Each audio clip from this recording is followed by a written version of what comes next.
I saw her face and forgot how to breathe. That's the actual opening line. Not a command. Not come here now. Just breathless recognition. Marcus sees Elena Rodriguez at his best friend's wedding in Chicago, holding champagne, and his world stops. It's a strong hook.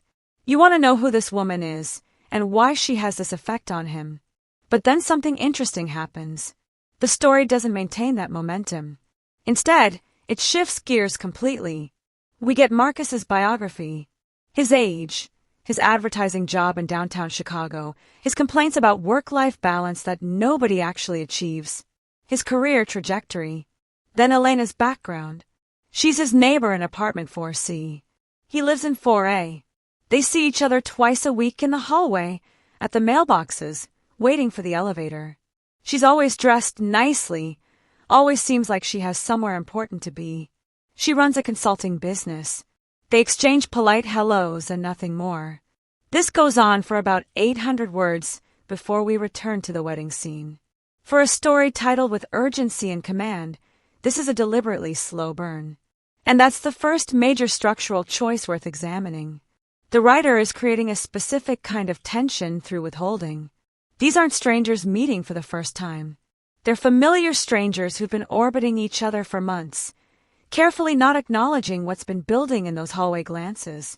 When Elena finally leans close during the wedding ceremony and whispers, "Stop watching the bride. Eyes on me," we understand the weight of that moment because we know how carefully both of them have been pretending not to look at each other. But here's the disconnect. The title promises immediate intensity. The story delivers careful consideration. It's a slow-burn romance with a fast-burn title. That gap between promise and delivery creates expectations the narrative never intends to fulfill. Let's talk about the wedding ceremony moment itself. It arrives around the 2,000-word mark. Elena whispers, she doesn't command. It's an invitation to intimacy, not a demand for action. And actually, that makes it more powerful for this particular story. The whisper reveals vulnerability rather than dominance. It says, "I see you seeing me, and I'm tired of pretending I don't." That's sophisticated emotional writing, even if it's not traditional dramatic structure. Now let's examine how the story uses physical space. The wedding venue is neutral territory where neighbor protocols don't apply. The terrace becomes a place where honesty is possible precisely because it's outside, away from witnesses, neither his apartment nor hers. Then there are the hallways and elevators of their building. These mundane transitional spaces transform into charged locations where every interaction must be carefully calibrated. When Marcus and Elena start dating secretly, they avoid each other in these spaces. They stand on opposite sides of the elevator, even when alone. The mailbox scenes are particularly loaded. It's where they can't avoid each other, where they must perform neighborliness while Mrs. Jackson sorts through catalogs. The gap between what they're feeling and what they're showing becomes almost unbearable. One scene captures this perfectly. Mrs. Jackson talks about the weather reminding her of fall back in Taiwan. Marcus and Elena barely acknowledge each other. They grab their mail quickly. Elena leaves first. Marcus waits 30 seconds before following. When they're finally alone in the elevator, Marcus says quietly, "I hate this." Elena responds, "I know. Me too." That's the pressure building. The story tracks their relationship not just through events, but through where those events happen. Dates across Chicago where nobody from their building would see them. An hour-long drive to an art museum. Quiet restaurants in unfamiliar neighborhoods. Each location is a decision to keep this protected and separate from their real lives. Eventually, Elena's apartment becomes their safe space, then their shared space, then simply home. The progression from her place to our place happens through small details. Marcus's socks on the floor, thermostat arguments, Sunday morning coffee routines. This geographic structure gives the story rhythm when traditional plot structure feels loose. But that looseness is a real issue. Let's talk about the three-act problem. Act 1 establishes Marcus and Elena as neighbors, brings them together at the wedding by the lake in Chicago, and ends with their decision to pursue something carefully. This section works, though it's heavy with exposition that could have been woven in more gradually. The terrace conversation should be pure tension. Instead, it becomes extended risk management.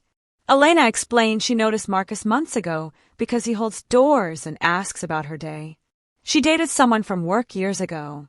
It ended badly. He used private things she told him. It taught her to be careful about trust. Marcus says he understands complications. They discuss dating fatigue and pretending to be someone you're not. This is realistic dialogue. Real people in their late 20s have these conversations. But dramatically, it diffuses tension rather than building it. By the time they return to the reception, we know these are cautious people who will proceed carefully. The question shifts from will they get together to how will they manage the logistics. That's a significant structural shift. The story transforms from romance to relationship management. Act 2 should raise stakes and complicate the central relationship. The story attempts this through external obstacles. They hide their relationship from neighbors. Elena loses a major client. Marcus faces promotion rumors, suggesting Elena pulled strings. His landlord raises rent to push him out. Marcus confronts a coworker named Dave who's spreading rumors. These obstacles are realistic and grounded. The problem is how quickly they resolve and how little they actually threaten the core relationship. Elena loses a client but quickly gains 2 more. The promotion rumors fade as new gossip takes over. The rent increase becomes an excuse for Marcus to move in with Elena rather than a genuine crisis. The confrontation with Dave goes nowhere. Marcus walks away before anything escalates, and we never hear about it again. Each obstacle could work as part of escalating pressure, but they're presented as discrete incidents rather than building momentum. There's no sense that each problem makes the next one worse, or that the cumulative effect might actually break them. The hiding face demonstrates this clearly. 2 weeks of sneaking around. Separate elevator rides. Minimal hallway acknowledgement. Dates in neighborhoods where nobody would recognize them. They even drive an hour out of Chicago just to walk through an art museum without worrying about being seen. This creates genuine tension. But then they simply decide to stop hiding. They have a conversation, agree they're past pretending, and that's it. Mrs. Jackson sees them holding hands in the elevator and says, "About time you two stop sneaking around." The obstacle dissolves without real consequence. This pattern teaches readers that problems in this story won't have teeth. They'll be manageable, survivable, ultimately not that serious. Act 3 shifts into domestic territory. Moving in together. Learning each other's habits. Marcus is messy. Elena is obsessive about cleaning. He wants the apartment warm at night. She wants it cold. She likes morning silence. He likes music. They fight about the thermostat and whose turn it is to do dishes and whether organic vegetables are worth the cost. This is slice-of-life content that works for literary fiction, but it's not dramatic structure. These aren't complications that test whether they should be together. They're minor incompatibilities that any couple navigates. The closest thing to a climax happens when Elena loses her client. Marcus asks if she wants to end things. "Do you want to end this?" she asks back. "Because if you do, tell me now. I need to know if you're going to bail when things get hard." Marcus promises he won't bail. That's the resolution.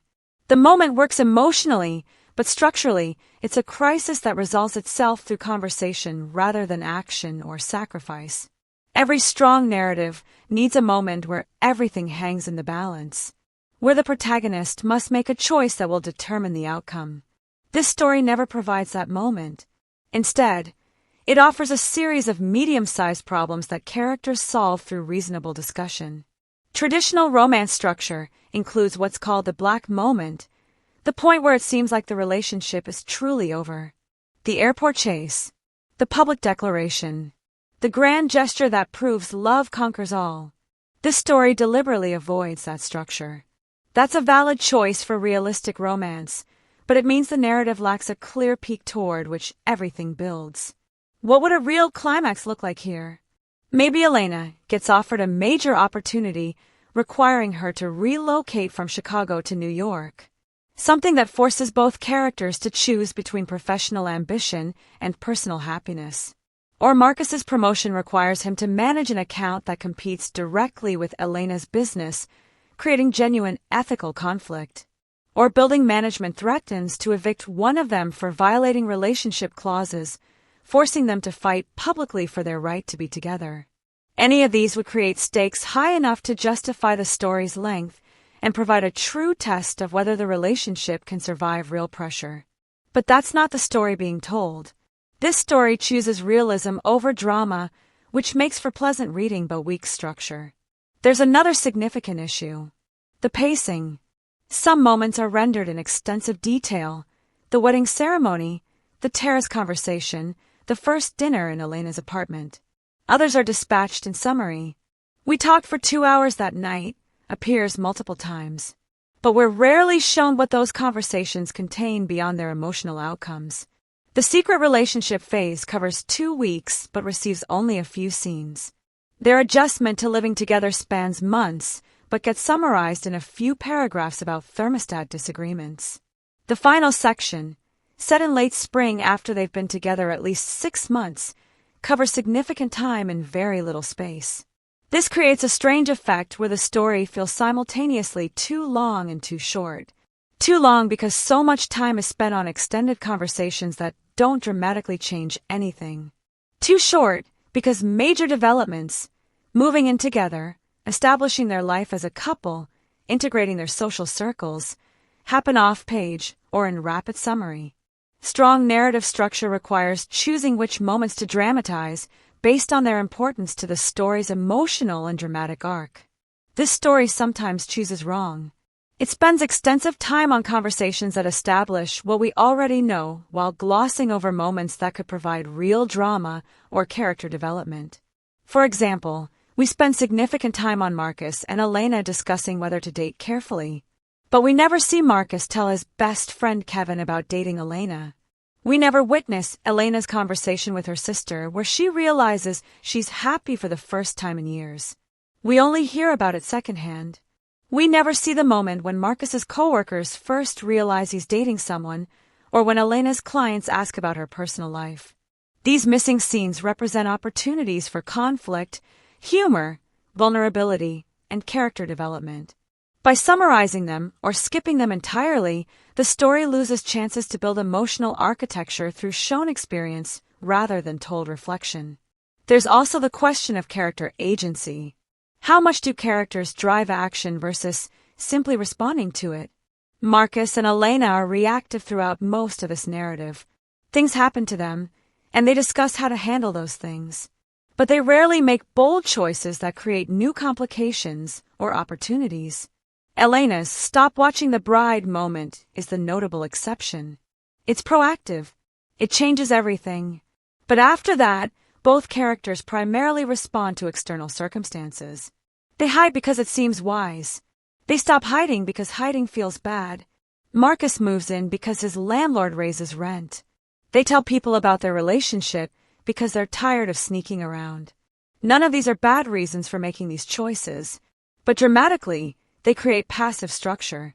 The story happens to these characters rather than because of them. Notice how conflicts resolve. Elena loses a client but gains 2 more, external resolution. Rumors about Marcus fade as new gossip takes over, external resolution. The rent increase prompts moving in, external pressure forcing an internal decision. Strong structure typically requires protagonists to make difficult active choices that drive the story forward. What if Marcus had to choose between confronting his landlord publicly or accepting Elena's offer to help with rent and risking feeling dependent on her? What if Elena had to decide whether to fight for the client she lost by confronting them about their real reasons for leaving? These kinds of active choices create dramatic structure because they reveal character through decision-making under pressure. The current structure reveals character through reflection and discussion, which is less dramatically compelling even if it's more realistic. And then there's the ending. Or rather, the lack of one. The story literally cuts off mid-sentence. "She still got annoyed when I forgot." This abrupt ending is unintentional, clearly, but it's almost symbolically appropriate. The narrative has been building toward nothing in particular, so ending in the middle of a thought about minor relationship irritations actually fits the structure. Based on established patterns, if the story had continued, we'd likely get more reflection on domestic happiness, more small moments of connection, perhaps a callback to the wedding where it all began. The final line would probably be something warm and affirming about choosing each other every day or finally feeling at home. That would be satisfying emotionally for the relationship being depicted, but it wouldn't be satisfying dramatically for a story. And that's a crucial distinction. Relationship satisfaction and narrative satisfaction are not the same thing. A story can end with characters in a happy, stable relationship while still providing dramatic closure through climax and resolution. So what does the story do well? The voice is exceptional. Marcus's first-person narration feels authentic and conversational throughout. Sentences like, "I came alone," "I dated someone over the summer, but it fizzled out by August," establish character efficiently. The observation that weddings solo are fine, followed by quick justifications, tells us about Marcus's defensive mechanisms and his effort to convince himself he's okay with his situation. The small details create believable texture. Elena always looks like she has somewhere important to be. The building's broken air conditioning. Mrs. Jackson sorting catalogs. Dave smirking in the break room. These details anchor the story in specific, observable reality rather than romantic abstraction. The relationship development feels earned. Marcus and Elena don't fall into instant, inexplicable love. They notice each other, take a risk, proceed carefully, face realistic obstacles, choose each other repeatedly. For readers who value emotional realism over dramatic intensity, this structure works. The dialogue is natural without being mundane. People talk like real people while still moving the story forward.